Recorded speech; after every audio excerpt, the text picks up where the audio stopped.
Welcome back. Right now in Good Day Orlando, are you saving enough money for retirement? More than half of Americans plan to work during retirement to try to make ends meet. And federal student loan repayments, they're coming back in just a month. So are you ready for that expense? Well, joining us right now to talk about both of those topics is our good friend from Credible.com, personal finance expert Dan Roccato. Hi, Dan. Happy Friday. What's Amy? What's up, Amy? I'll be that guy at Starbucks taking your order when we're in our segment.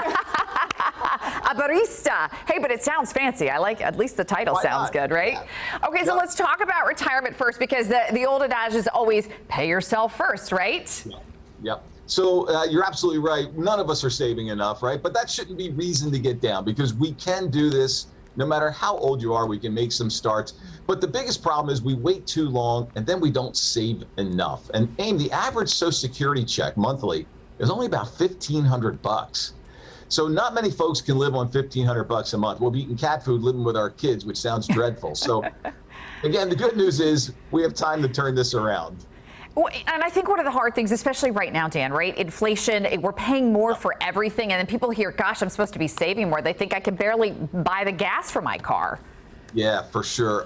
Listen, for most mere mortals, certainly like me, a 401k plan is the right answer, right? So if we're working, even if we're not working, we're self-employed, we could do an IRA, but a 401k plan or an IRA is really the best strategy for most average families, right? To prepare and get ready for retirement. But the key is, it's like the lottery. You got to be in it to win it. So start off by putting a few bucks in that 401k plan every week, especially if you have an employer that's going to match some of it. That's a no-brainer.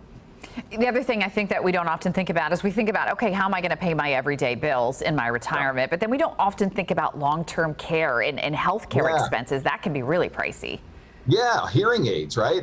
Spoiling the grandkids, healthcare expenses, as you said. There's lots of unexpected things in retirement that we're not dealing with now when we're working, that chances are we will be not too far off. Yeah, good point. What specific percentage of our income should we be looking at for putting away? And a lot of times, as you mentioned, the 401k sort of helps you. They're like, look, we'll match, you put in 3%, we'll match 3%. So that's kind of a given. That's free money. Aspirationally, if you can save 15% of your income, and I know that's hard to do, that's clearly going to set you up for a great retirement. The goal is, let's try to replace about 70% of our retirement our income when we retire. So if you're making 100 grand a year before you retire, try to replace 70,000 of that, right? So that's kind of loosely speaking, there are two goals. Save 15%, try to replace 70%. All right, it's good advice. Okay, let's switch gears. Let's talk about the repayment of these student loans now, right? Everybody was like so relieved they didn't have to pay them. Now all of a sudden, boom, they're coming back. And that's hard because a lot of people adjusted to not having to pay them. Yeah, for sure. So now we've got to readjust. It starts again on February the 1st, guys. So we've had plenty of warning on this. We need to get ready. So rework your budget a little bit. Amy, I guarantee you that I know for sure for me, there's at least one subscription on our phones, a streaming device that we could probably do without, and we probably wouldn't miss it. So let's make a little room in the budget. Let's get ready for that February 1st date. All right, maybe not spend as much time with that barista that you've gotten to know over the past year. That would be good too. All right, so if you think you may struggle to resume those payments, right? Are there other things you mentioned, like maybe carving some things out of your budget? What about just calling up, Fannie Mae or whoever your loan is with?